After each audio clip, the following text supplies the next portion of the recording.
अब अपन बात करते हैं कि पूरी 19वीं शताब्दी में, यानी 1800 के बाद, यही विचार जो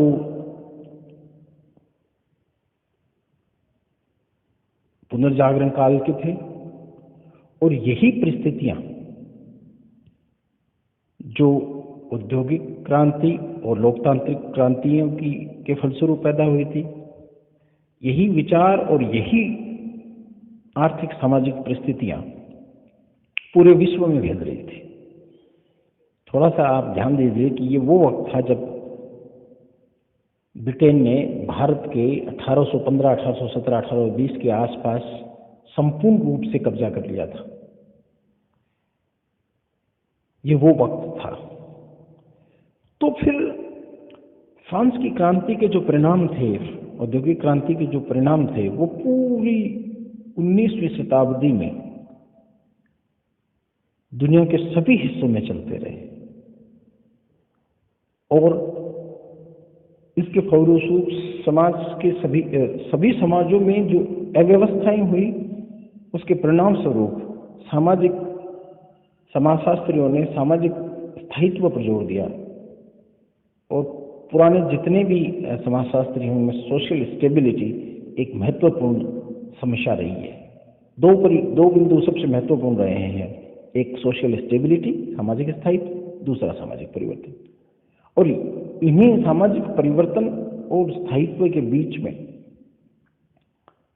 समाजशास्त्रियों ने इस बात पर जोर दिया कि आखिर एक व्यक्ति और एक समाज के संबंध क्या होंगे और क्या होने चाहिए, क्योंकि अब वो परंपरागत सामाजिक संरचना नहीं थी जो सामंतवादी व्यवस्था में थी या पुनर्जागरण काल के पहले थी। अब आधुनिक औद्योगिक समाजों में व्यक्ति और समाज के बीच में क्या संबंध होंगे, ये एक महत्वपूर्ण प्रश्न बन गया था। और इसी के फलस्वरूप इतने जो परिवर्तन आ रहे हैं सभी, चाहे अर्थव्यवस्था में हो, राजनीतिक व्यवस्था में हो, लोकतंत्र की तरह राजतंत्र की जगह लोकतंत्र आ रहा था, जमीन और हस्तकला पर आधारित कृषक समाज की जगह औद्योगिक समाज बनता जा रहा था और छोटे परिवार बनते जा रहे थे, धर्म की जगह सेक्युलर लौकिक विचारों का असर फैलता जा रहा था। संचार के साधनों के कारण जो स्थानीय समुदाय था उसकी बजाय सामूहिक फैसलों पर और सामूहिक पूरे ज़्यादा समाज का प्रभाव पड़ता जा रहा था। कल हमने जो रॉबर्ट नेस्बिट की बात की थी, उसने यही कहा था कि लोकल कम्युनिटी के खिलाफ में स्थानीय समुदाय के समाज में एक स्थानीय समुदाय के सामने संपूर्ण समाज की एक चुनौती थी, क्योंकि वो अपना दायरा फैलता जा रहा था। ये दायरा ठीक वैसे ही फैलता जा रहा था जैसे कि वर्तमान में हम ग्लोबलाइजेशन और वैश्वीकरण की बात करते हैं। पहले हम एक स्थानीय स्तर पर थे, हमारी चेतना स्थानीय चेतना थी। फिर जैसे ही संचार के साधन हुए, हम लोग जागरूक हुए, तो हमारे राष्ट्रीय चेतना का विकास हुआ। हम दूर दूर से संपर्क करने लगे, दूर दूर से आवागमन करने लगे, दूर दूर से व्यापार करने लगे। और अब वैश्वीकरण में इंटरनेट और कम्युनिकेशन टेक्नोलॉजी के नतीजन ये हो ये रहा है कि पूरी दुनिया ही अपने आप में एक गांव बन गई है। तो हमारी चेतना स्थानीय चेतना से उठकर राष्ट्रीय चेतना, राष्ट्रीय चेतना से उठकर अंतर्राष्ट्रीय चेतना में विकास हो गया है। यानी हमारे विचार, हमारे व्यवहार, हमारी जीवन शैली पर अंतर्राष्ट्रीय परिस्थितियों का भी फर्क पड़ता है।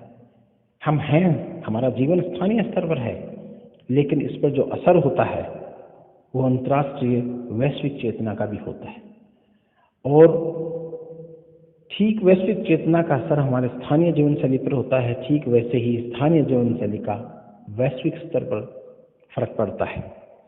हमारे संस्कृति के कुछ तत्व स्थानीय से वैश्विक बनते हैं और संस्कृति के कुछ वैश्विक तत्व स्थानीय बनते हैं। और इस प्रकार ये वो परिस्थितियां थी, ऐतिहासिक परिस्थितियां थी जब समाजशास्त्रीय विश्लेषण और ये समाजशास्त्रीय दृष्टिकोण पैदा हुआ। और कई स्टूडेंट्स ने बताया कि किताबों में इसका जन्म 1839 लिखा हुआ है, वो गलत है, 1838 ही लिखना है आपको, क्योंकि the study of positive philosophy ये किताब 1838 में अगस्त कॉम्ट ने लिखी थी। हालांकि कई किताबों में और में ये भी मिलता है कि समाजशास्त्र का जनक सेंट साइमन थे। सेंट साइमन अगस्त कॉम्ट के गुरु थे और उन्होंने एक किताब लिखी थी, introduction to the scientific studies of 19th century, लेकिन उनको हम समाजशास्त्र के जनक नहीं माना जाता। समाजशास्त्रीय विश्लेषण के जनक अगस्त कॉम्ट को ही माना जाता है। 1825 में उनकी तो मृत्यु हुई थी। उसके बाद में अगस्त कॉम्ट ने ही उनके विचारों को आगे बढ़ाया था। हाँ, निरीक्षण और परीक्षण पर आधारित एक नए विज्ञान की बात उन्होंने सेंट साइमन ने की थी और सेंट साइमन से अगस्त कॉम्ट ने इस बात को उधार लिया था। और ये दूसरा महत्वपूर्ण बिंदु था जो समाजशास्त्रीय सिद्धांतों की उत्पत्ति के लिए हम पढ़े जाते हैं। ये तीन महत्वपूर्ण बिंदु थे, पहला पुनर्जागरण काल, दूसरा क्रांतियां और तीसरा चार्ल्स डार्विन का जो सावयववाद है वो, उसकी हम कल चर्चा करेंगे। आज इतना ही। और नोट्स के लिए मुझे कुछ स्टूडेंट ने कहा है कि नोट्स भी डालिए, तो नोट्स तो आप मेरी इस बात को बार बार सुन के आप खुद अपने हिसाब से बनाएंगे, वो ज़्यादा सही रहेगा, क्योंकि नोट्स यही हैं जो मैं बता रहा हूँ और बार बार आप इसको सुन सकते हैं। आप उन पॉइंट को लिख सकते हैं, नोट कर लें, और पॉइंट नोट करेंगे तो इसको एक बार दो बार लेक्चर को सुनेंगे तो आपको सब चीज़ क्लियर हो जाएगी। और फिर भी अगर कुछ पूछना है तो आप मेरे को मैसेज कर ही देंगे, जैसे कि आप 2-4 पे मैसेज किए हैं मुझे। और नोट्स आप खुद बनाएं।